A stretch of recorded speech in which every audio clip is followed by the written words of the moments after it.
અમરેલી જિલ્લાના જાફરાબાદમાં સમસ્ત ખારવા સમાજ આયોજિત ક્રિકેટ ટુર્નામેન્ટમાં ફાઇનલ મેચમાં પૃથ્વી 11 ટીમે વિજય મેળવ્યો હતો। પૂર્વ ધારાસભ્ય અમરીશ ડેર પણ ઉપસ્થિત રહી વિજેતા ટીમને સન્માનિત કરવામાં આવ્યા હતા। જાફરાબાદ શહેરમાં સમસ્ત ખારવા સમાજ દ્વારા ક્રિકેટ ટુર્નામેન્ટ 2026નું ભવ્ય આયોજન કરવામાં આવ્યું હતું, જે 45 જેટલી ટીમોએ ટુર્નામેન્ટમાં ભાગ લીધો હતો।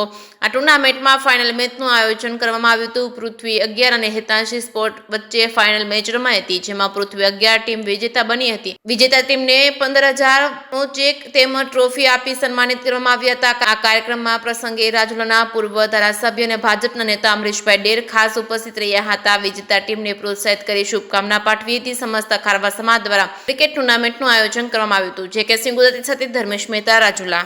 જાફરાબાદના આંગણે સમસ્ત ખારવા સમાજ દ્વારા આયોજિત આ બે ક્રિકેટ ટુર્નામેન્ટના આજે છેલ્લા દિવસે એટલે કે ફાઇનલના દિવસે અહીંયા આવવાનું થયું છે, ત્યારે અભિનંદન પાઠવું છું સમસ્ત ખારવા સમાજના આગેવાનોને, યુવાનોને અને ખેલાડીઓને કે જે હંમેશા ભૂતકાળથી પોતાનું કૌતુક, પોતાની તાકાત મધદરીએ પણ દેખાડતા હોય છે, ત્યારે જમીન ઉપર તો દેખાડે, જે બહુ સ્વાભાવિક છે। અભિનંદન પાઠવું છું સમગ્ર ટીમનું આયોજનની જો વાત કરીએ તો અંદાજે 45 જેટલી ટીમોએ આ બે ક્રિકેટ ટુર્નામેન્ટમાં ભાગ લીધો। અંદાજે 15 જેટલા દિવસ આ ટુર્નામેન્ટ ચાલી છે। ખારવા સમાજના દરેક યુવાનોની સાથે સાથે વડીલો, આગેવાનો અને બાળકોએ પણ ખૂબ ખંતપૂર્વક, ખૂબ મહેનતથી આ આયોજનને સફળ બનાવવા માટે પ્રયત્ન કર્યો છે। આજે ફાઇનલની જો વાત કરીએ તો ખારવા સમાજની પૃથ્વી લેમન અને હિતાંશી સ્પોર્ટ્સ આ બે ટીમ વચ્ચે આજે ફાઇનલનો જંગ ખૂબ સારી રીતે રમાણો હતો। ખૂબ રોચક આ મેચ થઈ અને મેચના અંતે આજે પૃથ્વી 11 આ મેચ જીતી છે અને હિતાંશી સ્પોર્ટ્સ જે છે રનર્સઅપ રહી છે।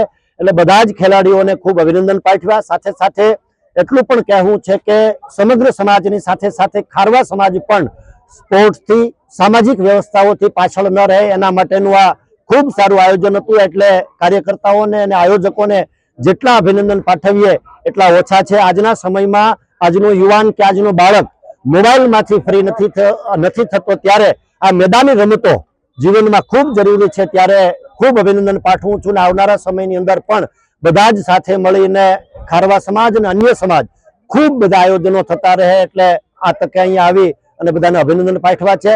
અને આગામી સમયમાં બધા જ સાથે રહીને વિસ્તાર માટે ભલું શું થાય, કુટુંબ માટે ભલું શું થાય, સમાજ માટે ભલું શું થાય, એની દરેક વર્ગ ચિંતા કરી અને આગળ વધે એવી બધાને શુભેચ્છા પાઠવી છે। બોલો ભારત માતા કી।